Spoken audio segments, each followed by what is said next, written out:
தமிழர் வரலாறு என்று வந்தால் ஓடிப்போய் அங்க சேர சோழ பாண்டியர்கள் நிற்பார். அது இப்போ காலம் கடந்த ஒன்று. ஏனென்றால் நாங்கள் இப்போது பார்க்கணும் கடந்த 100 வருடத்தில், கடந்த 50 வருடத்தில் எங்களுடைய இனம் பட்ட இன்ப துன்பங்கள், அதுக்குரிய எங்களுக்கு யார் நண்பன்? நான் தமிழர் நிகழ்ச்சியில தான் நிகழ்ச்சி பார்க்க வரத விட, நிகழ்ச்சியில பங்கு பெற்றவர்கள் அங்க இருப்பாங்க.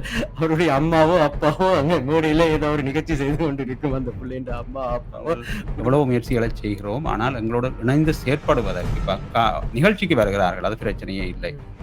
எங்களுக்கு நிகழ்ச்சிகளை தருகிறார்கள். அங்கு பார்வையாளர்கள் கூட வருகிறார்கள். ஆனால் எங்களோடு இணைந்து செயற்படுவதற்கு நாங்கள் இந்த நிகழ்ச்சிகளை ஒழுங்குபடுத்துவதன் முக்கியமான நோக்கங்கள் ஒன்றே, எங்களுடைய இருப்பை இங்கு காட்டுவதால் நாங்கள் இவ்வளவும் செய்கிறோம். கடைசியில் எங்களுடைய அடுத்த தலைமுறைக்கு இதை கடத்துகிறோம் என்பது முக்கியம். இப்ப இங்கே நீங்கள் சிட்னியில் பார்த்தீர்கள் என்றால் ஒவ்வொரு வாரமுமே ஏதோ ஒரு இசை நிகழ்ச்சியோ, ஒரு நடன நிகழ்ச்சியோ, ஒரு கேளிக்கை நிகழ்ச்சியோ ஏதோ ஒன்று நடந்து கொண்டே இருக்கிறது. அது தவிரவும் பாடசாலைகள், தமிழ் பாடசாலைகள் கூட எத்தனையோ நிகழ்ச்சிகளை நடாத்துகிறார்கள். ஆனால் எல்லா இடமும் பார்த்தீங்கன்னா ஏதோ ஒரு பெருமை அங்க ஒரு முழுமையடையாத தன்மையை நான் பார்க்கிறேன். ஏனென்றால் அந்த வரலாறுகள், அந்த எங்களுடைய ஆழமான அரசியல் புரிதல்களை இட்டுச் செல்லவில்லை அந்த பிள்ளைகளை. வெறுமனே ஒரு சந்தோஷம் கொடுத்தால் மட்டும் போதும், மகிழ்ச்சியை தந்தால் மட்டும் போதும். கலந்துகிட்ட பல நிகழ்ச்சிகளுக்கு போயிருக்கும்போது பார்க்கும்போது பார்த்தீங்கன்னாக்கா, சினிமா பாடல்கள்ல அதிகமா பிள்ளைகளை ஈடுபடுத்தி குத்தாட்டம்னு சொல்லுவாங்க. அந்த மாதிரி ஆடல் பாடல்களோட ஆட வைக்கிறாங்க. சில நடனங்கள் நமக்கே முகம் சொல்லிக்கிற மாதிரி. நாங்கள் இப்படி கொஞ்சம் கொஞ்சமா கொடுத்தா தான் ஒரு பிள்ளைக்கு ஒரு அடியா இருத்தி போட்டு நாங்கள் அரசியல் வகுப்படுத்த முடியாது. அங்கேயும் இங்கேயும் ஒரு காட்சிகளையும் காட்டி எப்படி நாங்கள் எல்லாம் எப்படி அறிஞ்சு கொண்டோம் ஒவ்வொரு விஷயங்களை வாழ்க்கையில சின்ன பிள்ளையில இருந்து எல்லாம் அங்கங்க பார்த்த விஷயங்கள், கேட்ட விடயங்களை வச்சுக்கொண்டு அங்கே இருந்து ஒருத்தரும் வகுப்பு மாதிரி எங்களுக்கு எடுக்க இல்லை. அன்பு தமிழ் சிந்துக்களுக்கு வழக்கு தமிழ் வணக்கங்கள் கூறி, தாயகம் தமிழ் ஒளிபரப்பு சேவையில் நான் தமிழர் சிட்னி தமிழர் கலை பெருவிழா 2025 சிறப்பு நேர்காணல் நிகழ்ச்சியோடு உங்கள் அனைவரையும் என் முகத்துடன் சந்தித்துக் கொள்ள நான் என்றும் உங்களில் ஒருவன் ஜே ஜாலவன். இன்று தாயகம் தமிழ் ஒளிபரப்பு சேவையில் நாம் தமிழர் சிட்னி பிரிவிலிருந்து வருகை தந்திருக்கும் முரளி மற்றும் அருள்மொழி தேவன் உங்களோடு கலையகத்தில் இணைந்திருக்கிறார்கள். நான் தமிழர் சிட்னி தமிழர் கலை பெருவிழாவை 2025 ஆண்டு வைகாசி மாதம் என்றால் ஜூன் மாதம் 8ஆம் தேதி ஞாயிற்றுக்கிழமை அந்த நிகழ்ச்சியை நடத்த இருக்கிறார்கள். அந்த நிகழ்ச்சி பற்றிய விளக்கங்களோடு இணைந்திருக்கிறார்கள். தொடர்ச்சியாக 4 ஆண்டுகள் இந்த நிகழ்ச்சியை நடத்தி கொண்டிருக்கிறீர்கள். சொல்லுங்க, எப்படிப்பட்ட வரவேற்பு உங்களுக்கு இருக்கின்றது சிட்னியில்? மிகவும் நன்றாக இருக்கிறது. ஏன்னா இந்த நிகழ்ச்சி பொறுத்த வரைக்கும் மற்ற நிகழ்ச்சிகளை ஒப்பிடும்போது இதுல பெரிய வித்தியாசம் இருக்கும். மற்ற நிகழ்ச்சிகள் பார்க்கும்போது உங்களுக்கு எடுத்தோன்னே முதல் நிகழ்ச்சியாக பரதநாட்டியம் இருக்கும். ஆனா நம்மளுடைய நிகழ்ச்சியில பறை இசை தான் முதல் நிகழ்ச்சியாக இருக்கும். தமிழர் இசை பறை இசையோட தான் எப்போதும் நாங்கள் நிகழ்ச்சியை தொடங்குவது. இந்த ஆண்டு அதே மாதிரிதான் இருக்கும். இந்த முறையும் பறை இசையோடு நிகழ்ச்சிகள் ஆரம்பிக்கும். 4 வருடங்களாக நீங்க இந்த நிகழ்ச்சியை தமிழர் கலை பெருவிழா அப்படின்ற ஒரு கருப்பொருள்ல நிகழ்ச்சியை செய்து வருகிறீர்கள்.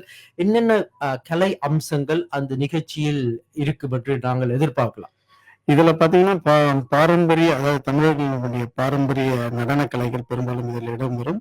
இயல் இசை நாடகம் என்பது போல முத்தமிழ் தான் நாங்கள் இப்போது இதை நடத்துகிறோம். அதுல குறிப்பா சொல்லணும்னா கரகாட்டம் இருக்கும், அப்புறம் ஒயிலாட்டம், அதுக்கப்புறம் சிலம்பம், களரி, இது போன்ற நடனங்கள் இருக்கும். இது பிள்ளைகளும் ஆடுவாங்க, பெரிய பெண்களும் கரகாட்டம் ஆடுறாங்க இந்த முறை. அதுல சிறப்பான நிகழ்ச்சியாக இருக்கும். நிச்சயமாக பெண்கள் சிறுவர்கள் குடும்பமாக இணைந்து நடத்துகின்ற ஒரு நிகழ்ச்சியாக அமையப்போக இருக்கின்றது. இந்த நிகழ்ச்சியில் உங்களுக்கும் கருத்து பகிர அல்லது சந்தேகங்கள் இருந்தால் அழைப்பினை ஏற்படுத்தி உங்களோடு கலந்துரையாட முடியும் தானே? நேயர்கள் அழைப்பினை எடுக்கலாம். அழைக்க வேண்டிய தொலைபேசி இலக்கு மட்டும் 458239 என்கிற இலக்கத்துக்கு அழைக்கலாம். அது மட்டுமின்றி உலகத்தின் எப்பாகத்தில் இருந்தாலும் புலனத்தினூடாக அழைப்பினை ஏற்படுத்த முடியும்.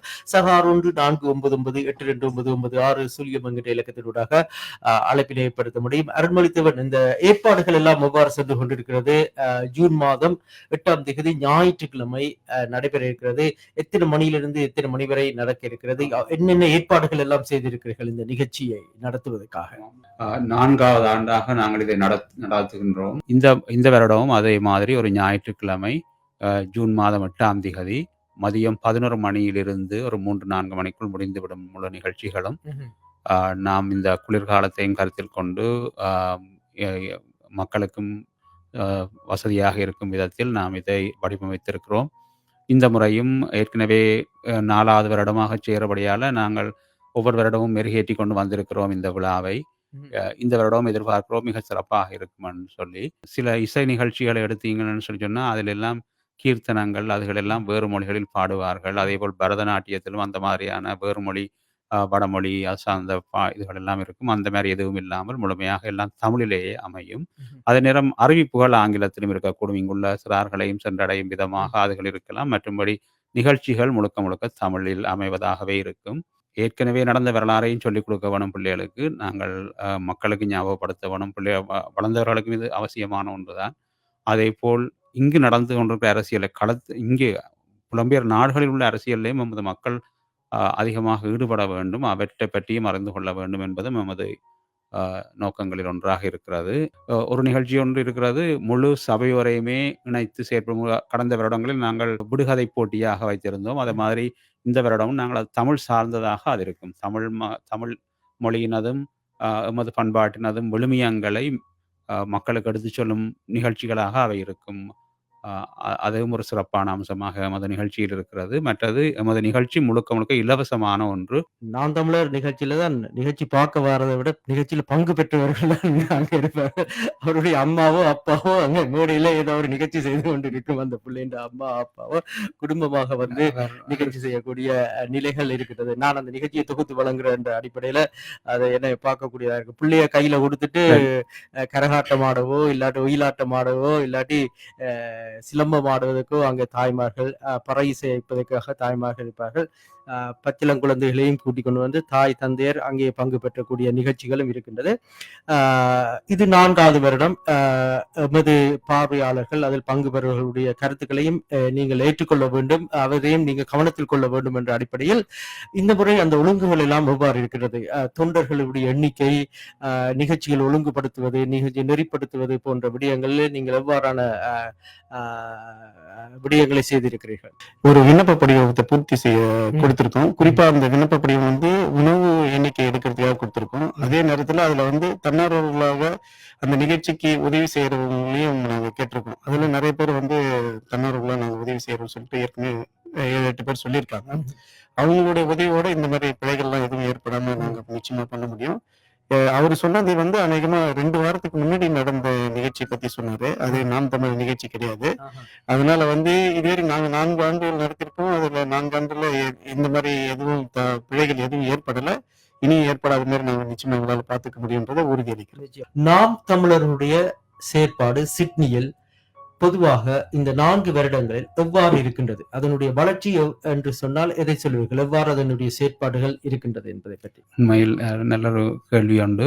இது வந்து ஒரு இது மாதிரி என்னன்னு சொன்னால், எங்களுடைய இப்ப அண்மையில் கூட நான் ஒரு காணொளி ஒன்று பார்க்க கிடைத்தது.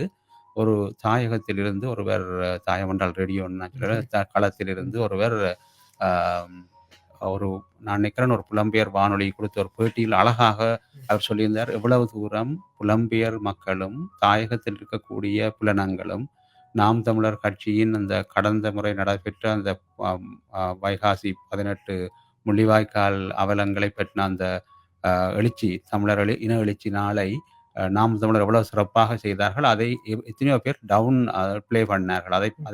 அதைப் பற்றி கண்டும் காணாத போல அதை ஒரு பெரிய விஷயமாக ம். எடுக்காமல் கடந்து சென்றிருந்தார்கள் என்பதை அந்த அ இலங்கையிலிருந்து ஒருவர் சிறப்பாக சொல்லியிருந்தார் அதை. ம்.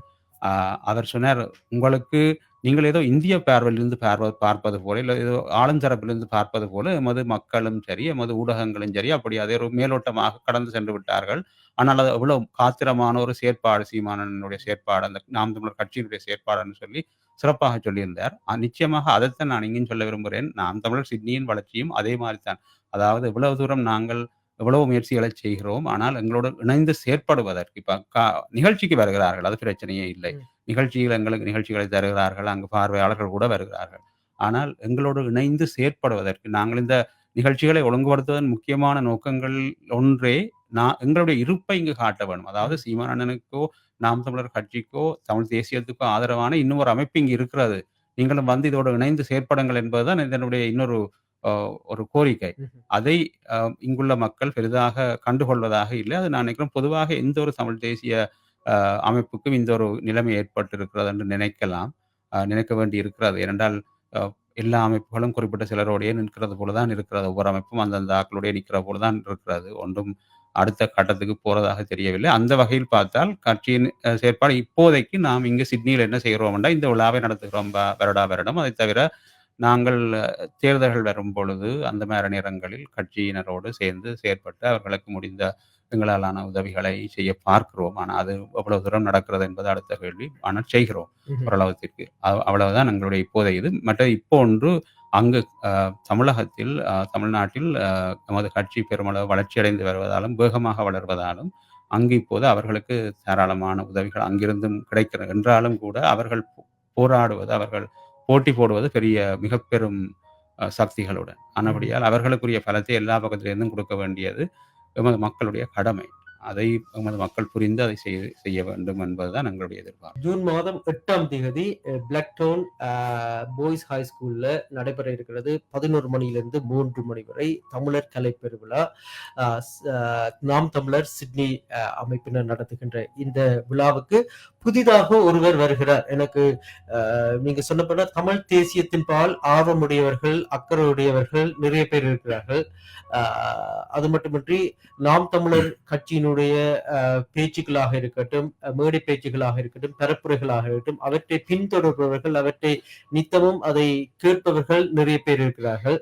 அவர்களுக்கு இதன் பால் ஒரு ஈர்ப்பு இருக்கலாம், இதன் பால் ஒரு அக்கறை இருக்கலாம், இதற்கு நாங்க வரணும் அப்படி என்று இருக்கலாம். ஆனால் யாரை தொடர்பு கொள்வது, எப்படி வருவது, எப்படி என்று பல சந்தேகங்கள் இருக்கலாம். அப்படிப்பட்ட அவர்களுக்கு நீங்கள் சொல்ல வரும் கருத்து என்ன? எவ்வாறு உங்களோடு இணையலாம், எவ்வாறு உங்களோடு பயணிக்கலாம், அவர்களுக்கான வரவேற்பு, அவர்களுக்கான அங்கீகாரம் எல்லாம் எப்படி இருக்கும்? ஒரு புதிய ஒரு நபர் வருகிறார் என்று சொல்லி சொன்னால் அதை நீங்கள் எப்படி அவர்களை வரவேற்பீர்கள்?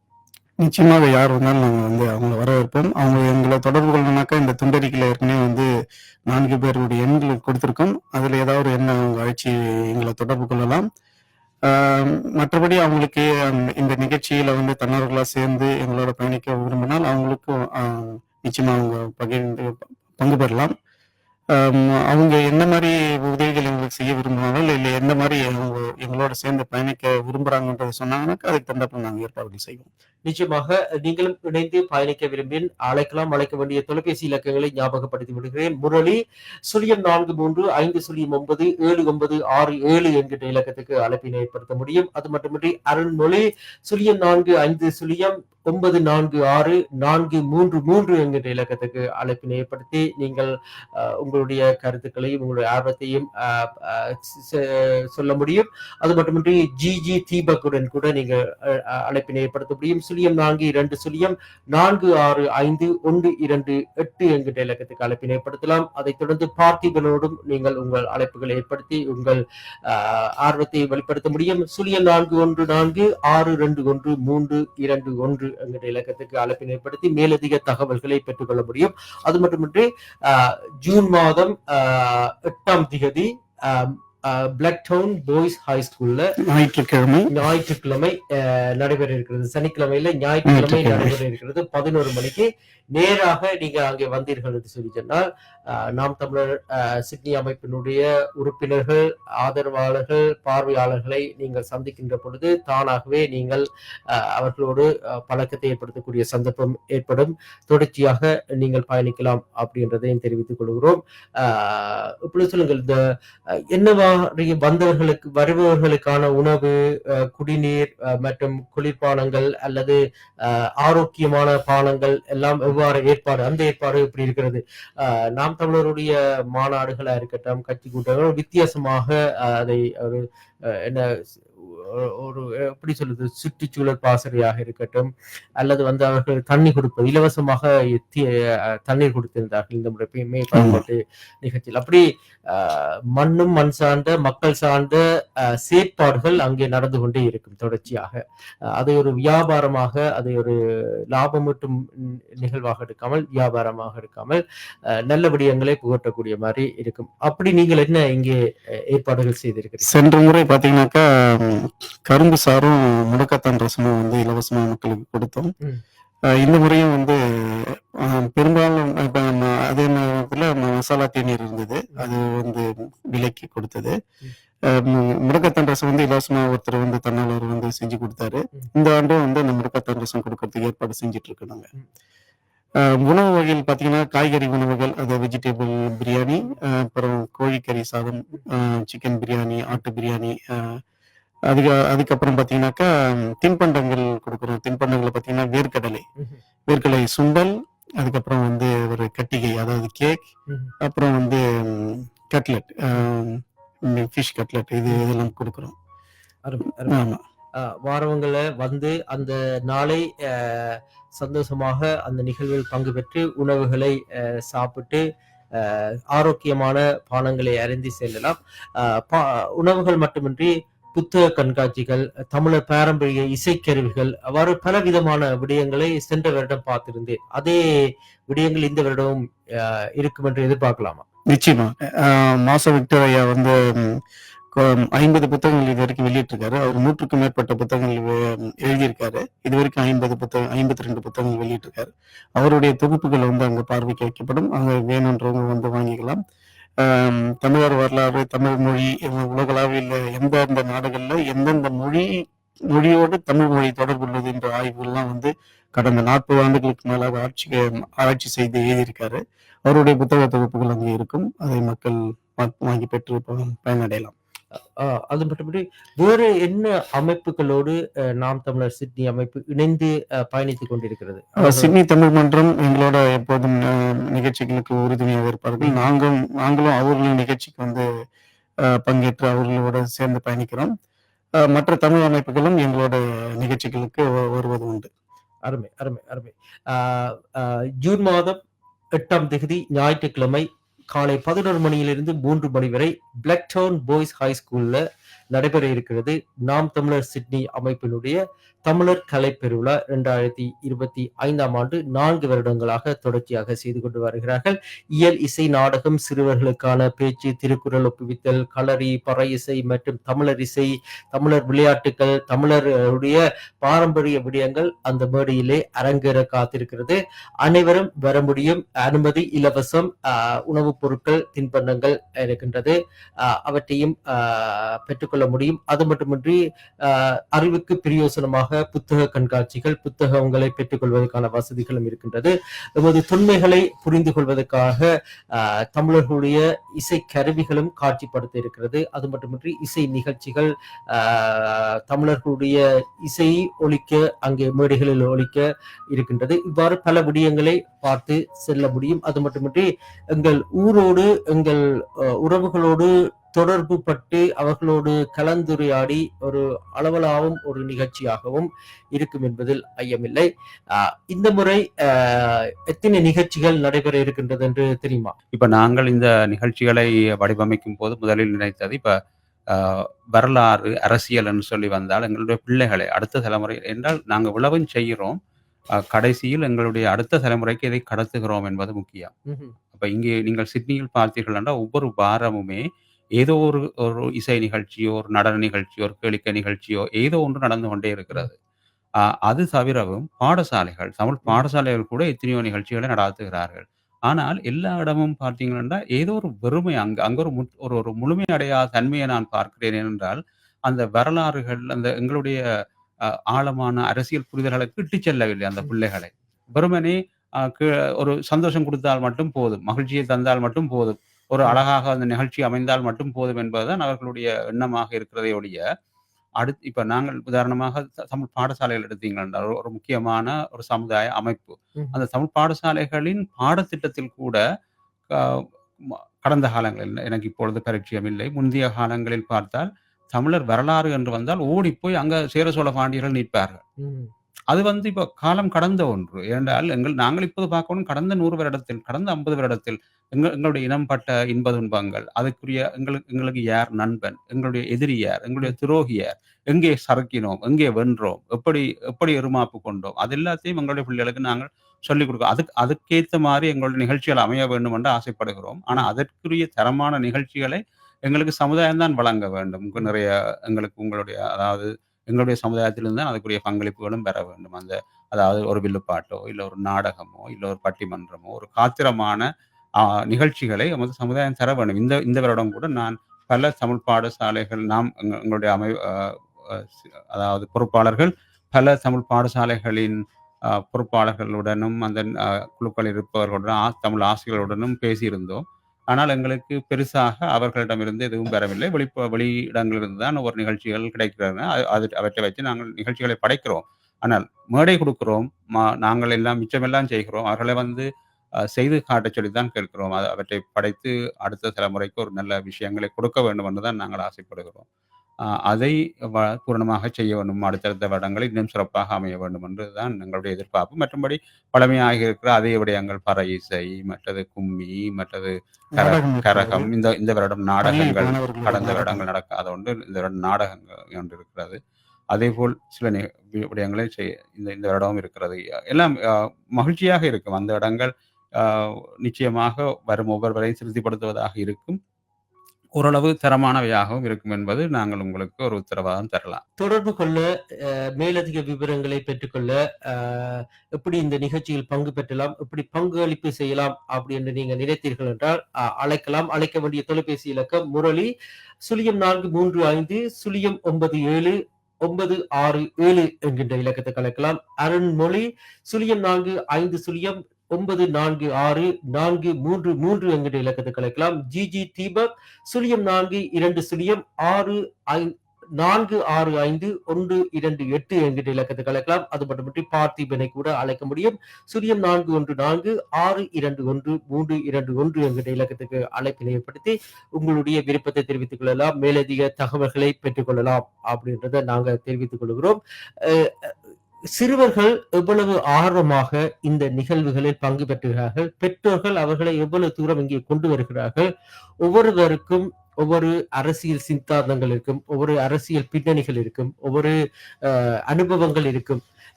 இது வந்து ஒரு என்ன சொல்றது, பல்லின சமூகம் வாழுகின்ற ஒரு நாடாக இருக்கிறது. பல கலாச்சாரங்களை சேர்ந்தவர்களா இருக்கிறார்கள். இப்படிப்பட்ட ஒரு கட்சி சார்பான ஒரு நிகழ்ச்சிகள் நடக்கின்ற பொழுது பெற்றோர்கள், சிறுவர்கள், மற்றவர்களுடைய ஆர்வம் எவ்வாறு இருக்கிறது, இந்த கட்சியை தாண்டி வந்து பங்கு பெறுகின்றதோ அல்லது இது ஒரு தமிழர் கலை பெருவிழா அப்படின்னு சொல்லி வந்து பங்கு பெறுவதோ எது அதிகமாக இருக்கிறது?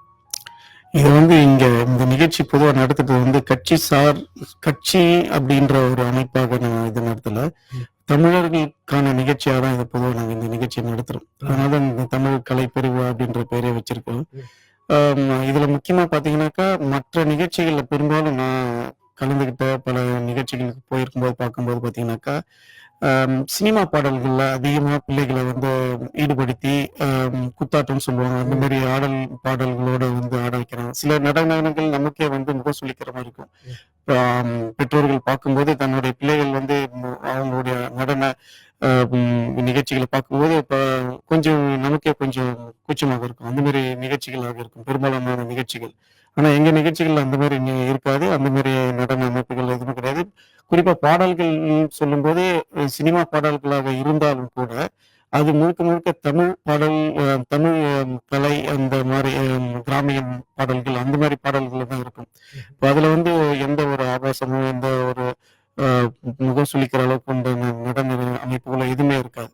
இப்போ அந்த வகையில பார்க்கும்போது இந்த நிகழ்ச்சி வந்து முழுக்க முழுக்க மற்ற நிகழ்ச்சிகளை விட வித்தியாசமா இருக்கு. இது வரைக்கும் கடந்த 3 ஆண்டுகள் நடக்கும்போது ஒரு சிலர் வந்து எங்ககிட்ட வெளிப்படையாவே வந்து கருத்து சொன்னாங்க. நாங்க தொடர்ச்சியா 3 ஆண்டும் வந்துட்டு இருக்கோம். இந்த நிகழ்ச்சி வந்து மற்ற நிகழ்ச்சிகள்ல ஒப்பிடும்போது மிகவும் சிறப்பா இருக்கு, வாழ்த்துக்கள் அப்படின்னு சொல்லிட்டு பல நேர்கள் நமக்கு சொல்லியிருக்காங்க. அருமை அருமை அருமை. கேட்கின்ற பொழுது அருமையா இருக்கிறது. மக்களுக்கு எதை விரும்புகிறார்கள், நாங்கள் எதை கொடுக்கிறோம் அப்படின்றது அவைலபிளா இருக்கிறது. நான் ஒரு கருத்து சொல்லலாம். என்னன்னு சொன்னால், இப்ப இங்க வந்து நாம் தமிழர் ஒரு கட்சி அல்ல, நாம் ஒரு அமைப்பு, ஒரு என்னன்னு சொல்ற ஒரு லாப நோக்கற்ற ஒரு சமுதாய அமைப்பாகத்தான் இங்க இயங்குகிறோம். மற்றது இங்கு இந்த நிகழ்ச்சியை பார்த்தீங்கன்னா இது வந்து ஒரு பெரும்பாலும் சிறார்களை ஈடுபடுத்துகிற ஒரு நிகழ்ச்சி தான். என்றாலும் இடையிடையே உரைகள் இருக்கும். சென்ற வருடமெல்லாம் ஆங்கிலத்தில் கூட ஒருவர் உரையாற்றியிருந்தார் எமது இனப்பிரச்சனை சம்பந்தமான விடயங்களை.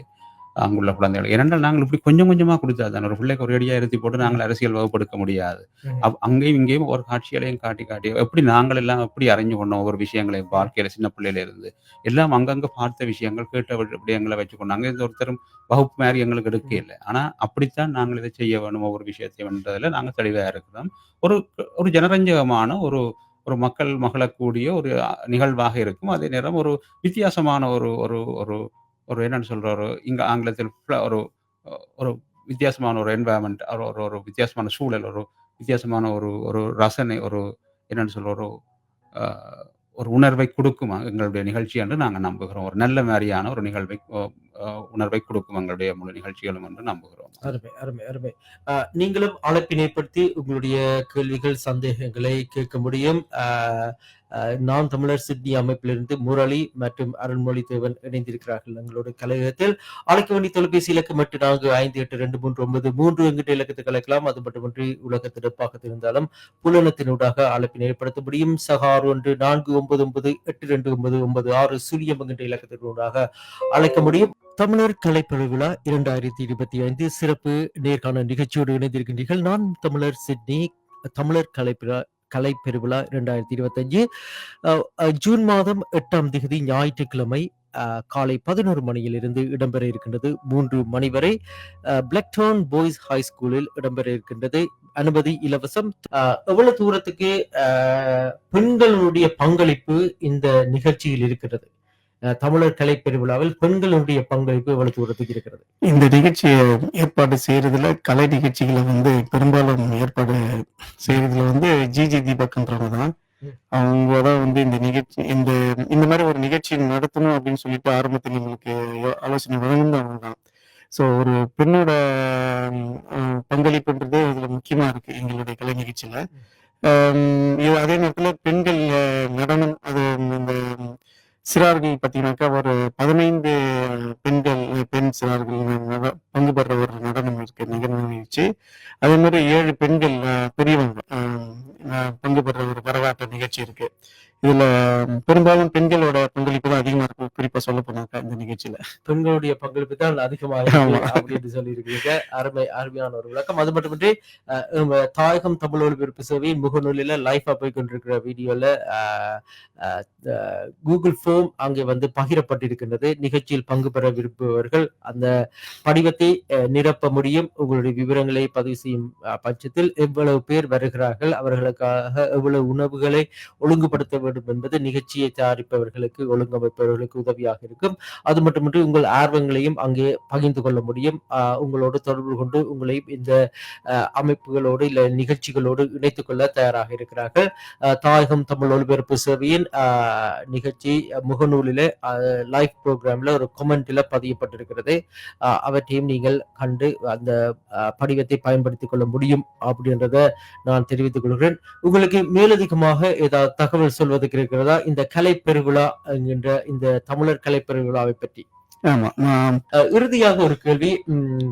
நாம் தமிழர் சிட்னி அமைப்பினர் இங்கே தமிழர் கலை பெருவிழா 2025ஆம் ஆண்டு நிகழ்ச்சியை ஒரு தமிழருக்கான ஒரு நிகழ்வாக நடத்தி கொண்டு வருகின்ற அதே நேரத்தில் இதனுடைய அடிநாதமாக இருப்பது இந்திய பெருநிலத்திலே தமிழ்நாட்டிலே தமிழ் தேசியத்தை அடிப்படையாக கொண்டு 2019ஆம் ஆண்டு தமிழீழ விடுதலை போராட்டம் மௌனிக்கப்பட்டதன் பின்பு அங்கே தொடங்கப்பட்ட நாம் தமிழர் கட்சி, அதனுடைய சித்தாந்தம், அதனுடைய தமிழ் தேசியம், இதனுடைய பார்வை, என்னுடைய வித்தியாசங்கள், தமிழ் தேசியம் எவ்வாறு பரிணாமம் அடைந்து மாறியது 2019ஆம் ஆண்டுக்கு பின்பு அப்படி என்றெல்லாம் இருக்கு. இப்பொழுது அதன் நிலைமை எவ்வாறு இருக்கிறது? இந்திய பரப்பிலே தமிழ்நாட்டிலே அதனுடைய நிலை எவ்வாறு இருக்கின்றது? அருமையான விஷயம். இதுல கதைக்கப்பட வேண்டிய ஒரு முக்கியமான ஒரு விடயம் என்று நினைக்கிறேன். முரளி, நீங்களும் என்னோட சேர்ந்து விடயங்களை தரலாம். என்னன்னு சொல்லி சொன்னால், உண்மையில 2019 2009ஆம் ஆண்டு அங்கே ஆயுதங்கள் மௌனிக்கப்பட்ட போது, அங்கு புலிக்கொடி எல்லாம் இறக்கப்பட்ட போது 2010ஆம் ஆண்டு இது ஒரு இயக்கமாக ஆரம்பிக்கிறார்கள். பல தமிழ் தேசிய உணர்வாளர்கள், அண்ணன் சீமான் உட்பட. அது பின்பு அது கட்சியாக பதிவு செய்யப்பட்டு 2016ஆம் ஆண்டிலிருந்து அது தேர்தல் அரசியலுக்கு வருகிறது. அப்படி தேர்தல் அரசியலுக்கு வந்தபோது ஆரம்பத்தில் அ ஒரு ஒரு ஒரு வீதத்திலும் சற்று அதிகமான வாக்குகளை அவர்கள் 2016 பெறுகிறார்கள். அப்பொழுது அங்கு பெரிய ஜாம்பவான்களாக கருணாநிதி, ஜெயலலிதா போன்றவர்கள் எல்லாம் இருக்கிற காலத்தில் தான் இது நடைபெறுகிறது. பின்பு அ தொடர்ந்தும் அவர்கள் ஒவ்வொரு தேர்தல்களிலும் எந்த ஒரு தேர்தல்களையும் புறக்கணிக்காமல் அவர்களுடைய எண்ணம் என்னென்றால் ஜனநாயக வழியில் நாம் எமது உரிமைகளை மீட்க வேண்டும். எங்கு ஒரு இடத்தில் புலிக்கொடி இறக்கப்பட்டால் அதே புலிக்கொடியை நாம் இங்கே ஏற்ற வேண்டும் என்பதுதான் அந்த இது. அது ஒரு சில ஆயிரங்களில் இருந்த புலிக்கொடியை பல லட்சங்களாக தமிழ்நாட்டில் ஏற்றப்படுகிறது. இப்பொழுது இன்னும் ஏற்றப்பட்டுக் கொண்டு வருகிறது. தொடர்ந்து அது நடக்கும். அது அது இப்பொழுது அ கடந்த தேர்தலில் அதுவும் ஒரு பாராளுமன்ற தேர்தல், அதாவது மக்களவைத் தேர்தல் என்பார்கள். அதில் எந்த ஒரு பிரதமர் வேட்பாளரும் இல்லாமலே மிகப்பெரிய ஒரு வளர்ச்சியை நாம் தமிழர் கட்சி அடைந்திருக்கிறது. இது ஒரு முழு இந்தியாவையும் பொறுத்தவரையும் இது ஒரு அரிதான ஒரு நிகழ்வாக இருந்திருக்கிறது கடந்த தேர்தலில். ஏனென்றால் ஒன்றில் ராகுல் அல்லது பிரதமர் மோடி என்ற 2 ஒருவரை மட்டும் இலக்காக வைத்து நடத்தப்பட்ட அந்த தேர்தல், அவர்களுக்கு இடையிலான போட்டியில் நடைபெற்ற தேர்தலில் அவர்கள் இருவரும் இல்லாமல் போட்டியிட்ட அனைத்து கட்சிகளும் ஒன்றில் அந்த கூட்டணியோடு நிற்கணும், இல்லாட்டி இந்த கூட்டணியோடு நிற்கணும். அந்த 2 கூட்டணியும் தவிர்த்து தனித்து நின்று களத்தில் நின்ற அத்தனை கட்சிகளும் வீழ்ச்சியைத்தான் சந்தித்தன.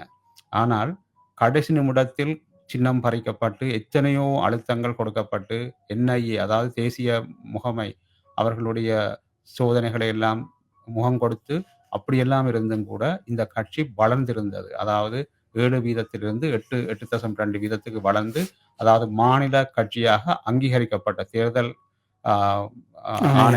ஆணையத்தால் அங்கீகரிக்கப்பட்ட ஒரு கட்சியாக மாறியிருக்கிறது. இது ஒரு மிக நடக்காத நிகழ்ச்சி. ஏனென்றால் எல்லோரும் எந்த ஒரு உதாரணத்துக்கு நான் சொல்வதாண்டா, இப்ப அண்மைய உதாரணம், பல வருடங்களாக நாம் தமிழருக்கு முன்பு எத்தனை வருடங்களுக்கு முன்பு ஆரம்பிக்கப்பட்ட விடுதலை சிறுத்தைகள் கூட இப்பொழுதுதான் அவர்களுக்கு அங்கீகாரம் கிடைத்திருக்கிறது. அதே மாதிரியான அங்கீகாரம் கிடைத்திருக்கிறது. அதுவும் கூட்டணியில், அதுவும் திராவிட முன்னேற்ற கழகத்தினுடைய கூட்டணியில். யாரோடும் கூட்டணி சேராமல், இவருடைய தோளிலும் ஏறாமல், இது எப்படி புலி தனித்து நிற்குமோ அதை போல் தனித்து நின்று இதை சாதித்து காட்டுகிறார்கள். இந்த சாதனைகள் இன்னும் தொடரும் என்பது நிச்சயமாக ஒவ்வொரு தமிழ் தேசிய அபிமானிகளதும் ஒரு கருத்து. அதே நேரம் நாம் தமிழர் கட்சியை பொறுத்தவரைக்கும் அங்கு ஏதோ அங்கத்திய அரசியல் தான் செய்கிறார்கள். நிச்சயமாக அவர்களுடைய கருத்துகள் எல்லா இடத்துக்கும், இப்ப ஈவன் இலங்கைக்கு கூட பொருத்தமானது. எந்த ஒரு நாடுமே அதை கைக்கொள்ளக்கூடிய, அதை பின்பற்றக்கூடிய பல விடயங்களை அவர்களுடைய பரப்புரைகளில் காணலாம். அதாவது இயற்கை வள பாதுகாப்பு, இயற்கையை பாதுகாத்தல், மற்றது எப்படி சுத்தமான உணவுகள், மற்ற தற்சார்பு பொருளாதாரம், இதெல்லாம் பார்ப்பதற்கு ஏதோ அந்த கேட்பதற்கு ஒரு கொஞ்சம் பழைய காலத்து கருத்துக்கள் போல தோன்றினாலும் இதை வருங்காலத்தில் காலம் போக போக மக்கள் உணர்வார்கள் இது எவ்வளவு அத்தியாவசியமான சிந்தனைகள் என்று. இதுவே இருக்க வேண்டும். அந்த அதாவது என்னன்னு சொல்றது, இப்ப இந்த சந்தை பொருளாதாரத்தில் இப்ப எல்லா நாடுகளுமே இதை விட்டு வழியால வந்து இப்ப பெரிய கஷ்டப்படுகிறோம் எல்லாரும். என்னென்று அதை முகம் கொடுக்க முடியாமல், ஏனென்றால் ஏதோ பெரிய நாடுகள், பெரிய நிறுவனங்கள் எல்லாத்தையும் அடைத்து கொண்டு நிற்கிறது. எல்லா நுகர்வுகளையும் எல்லாத்தையும் பிடித்து கொண்டு நிற்கும் பொழுது, இப்ப உங்களுக்கு நீங்க சாப்பிட்றதே நல்ல சாப்பாடு உண்டது, அதன் மீது உங்களுக்கு எந்த கட்டுப்பாடும் இல்லை இந்த ஒரு நாட்டுக்கு, பல நாடுகளுக்கு.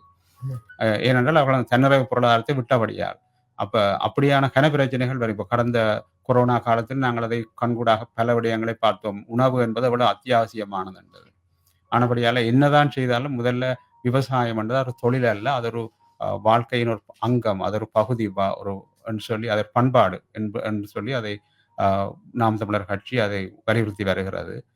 அப்படி பல விடயங்கள் நீங்க சொன்னீங்கன்னா, மற்ற முக்கியமாக எப்படி தாயகத்தில் இலங்கை ஈழத்தாயகத்தில் போராட்டம் நடைபெற்ற போது அதன் தலைவர் எவ்வளவு விட்டு கொடுக்காமல் தன்னுடைய மக்களுக்காக தனித்து நின்று அவ்வளவுத்தையும் சாதித்தாரோ, அதே போல இங்கும் தேர்தல் களத்தில் தனித்து நின்று எந்த ஒரு சமரசத்துக்கும் உட்படாமல், இப்பொழுது கூட நாம் தமிழர் கட்சி நினைத்தால் ஏதோ ஒரு கூட்டணிக்குள் போனால் மிகப்பெரிய லாபங்களை அவர்கள் பார்க்கலாம். ஆனால் அப்படி ஒரு சில்லறைத்தனமான ஒரு தற்காலிக வெற்றிகளுக்கு பலியாகாமல் ஒரு நிரந்தர வெற்றியை நோக்கி, ஒரு நீண்டகால வெற்றியை நோக்கி மெதுவாக போய் கொண்டிருக்கிறார்கள். அது ஒரு தனித்துவமான ஒரு அரசியல். அதை கூர்ந்து அவதானிக்க ஒவ்வொருவருக்கும் புரியும் அங்கு நடப்பது எவ்வளவு மிகப்பெரிய ஒரு விடயம் என்பது புரியும். பலரும் மேலோட்டமாக வருகிற துண்டு காணொளிகளையும் மற்ற பெரும் சக்திகள் ஊடகங்களினூடாக நடாத்துகின்ற போலி பரப்புரைகளையும் போலி மாற்றுக்களையும் நம்பி ஏமாறுகிறார்கள். இப்போ ஒவ்வொரு முறையும் ஏதாவது ஒரு திரைப்பிரபலத்தை கொண்டு வந்து ஒரு மடைமாற்றுகிறார்கள். இவையெல்லாம் ஒரு வேகத்தடை மாறி. இவர்கள் இல்லாவிட்டால் இன்னும் வளரும். அங்கு வேகமாக வளரும், விரைவாக வளரும். அந்த வளர்ச்சியை அ முடிந்தவரை தடுக்க பார்க்கிறார்கள் பெரிய சக்திகள். அதை மக்கள் புரிந்து கொண்டு, தமிழக மக்களும், தமிழ்நாட்டு வாக்காளர்களும் அதை என்றை புரிந்து கொள்கிறார்களோ, அன்றைக்கு அவர்கள் இன்னும் பெரிய அளவு பாய்ச்சலை நாம் தமிழர் கட்சி அங்கு எடுக்கும். எப்படி இலங்கையில் ஒரு காலத்தில் கம்யூனிஸ்டுகள் 3 வீத வாக்குகளையோ, இல்ல ஒரு சில ஆசனங்களையோ பெற்றுக்கொண்டு வந்தவர்கள் திடீரென்று ஆட்சியை வெகு விரைவாக பிடித்தார்கள் என்றால், அங்கே ஒரு சூழ்நிலை அப்படி அமைந்தது. அங்கு அவ்வளவு அவ்வளவு ஊழல் போன்றவை நடைபெற்றன. இவ்வளவு பெரிய போராட்டமும் எல்லாம் நடந்திருந்தாலும், அங்கு நடைபெற்ற ஊழல்கள் அதையெல்லாம் மீறி அந்த மக்களை போராட வைத்தது. அதேபோல் இப்ப இன்று தமிழ்நாட்டிலும் பல சூழ்நிலைகள் அப்படியான வித்தியாசமான சூழ்நிலைகள் ஏற்படும். ஒன்று ஊழல் என்பது அங்கு நிரந்தர நோயாகவே மாறிவிட்டது இந்தியாவை பொறுத்தவரைக்கும். அப்படித்தான் இருந்தா கூட தமிழ்நாட்டுக்கென்றே சில பிரச்சனைகள் வந்து கொண்டே இருக்கிறது தொடர்ச்சியா. இப்பொழுது நீங்க பாத்தீங்கன்னா பெருமளவான வட மாநிலத்தவர்கள் வகை தொகை என்றில் படையெடுக்கிறார்கள். அது சிலது ஆர்கனைஸ்டு, அதாவது திட்டமிட்ட வகையில் நடைபெறுவது. பல திட்டமிடாத வகையிலேயே, ஏனென்றால் நீங்கள் திறந்து விட்டீங்கன்னா அது எல்லா இடமும் ஓடும். அதான் அந்த வித்தியாசம். அப்ப அதை கட்டுப்படுத்துவதற்கு அங்க எந்த ஒரு இப்போ உள்ள ஆட்சியாளர்களோ இல்ல இவர்களுடைய எதிர்க்கட்சிகளாலே முடியாது. திமுக, அதிமுக நிச்சயம் முடியாது. அவர்கள் அவ்வளவு அவர்களுடைய குடுமையெல்லாம் ஆட்சியாளர் மத்தியின் கையில் இருக்கிறது. அப்ப மத்தியின் கையில் குடுமையை கொடுத்து போட்டு நீங்கள் ஆனபடியால புது ரத்தம் வேணும். அப்படி புது ரத்தம் பண்ணே அது ஒரு தொலைநோக்குள்ள ஒரு தமிழ் அபிமானம் உள்ள ஒரு தலைமையாக அங்கு வந்தா மட்டும்தான் அதை மாற்றி அவர்களுடைய பிராந்திய, அவர்களுடைய மாநில உரிமைகளை வென்றெடுக்க முடியும். அது ஒன்று. அடுத்தது வளங்கள். அது நினைத்து பார்த்தால் மனித குலத்துக்கே எதிரான ஒரு விடயம் அங்கு நடக்கிறது. அதாவது கன்னியாகுமரி பகுதியில், மற்ற திருநெல்வேலி பகுதியில் எல்லாம் பார்த்தீங்கன்னா, தென் மாவட்டங்கள் எல்லாம் மலைகள் பெருமளவில் வெட்டி எடுக்கப்பட்ட அந்த படங்களை பார்க்கும்போது எங்களுக்கே நெஞ்சு பதறுகிறது.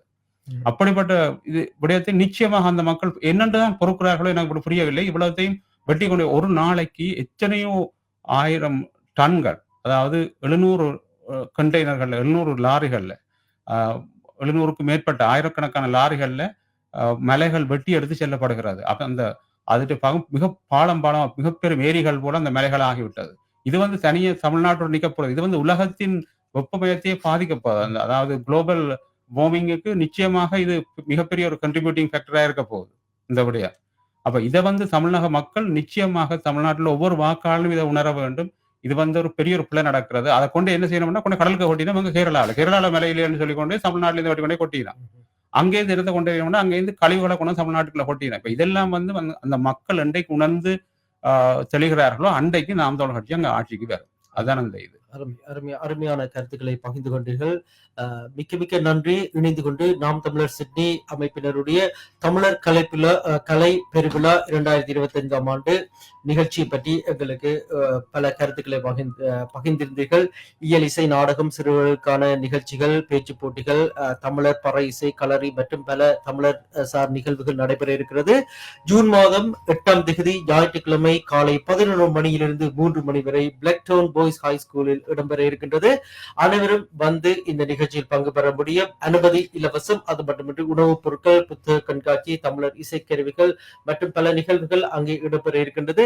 3 முறை தொடர்பு இலக்கத்தை ஞாபகப்படுத்திக் கொள்கின்றேன். 0430979667 என்கின்ற இலக்கத்துக்கு அழைப்பினை ஏற்படுத்த முடியும். அது மட்டுமின்றி 0450964433 என்கின்ற இலக்கத்துக்கு அழைப்பினை ஏற்படுத்த முடியும்.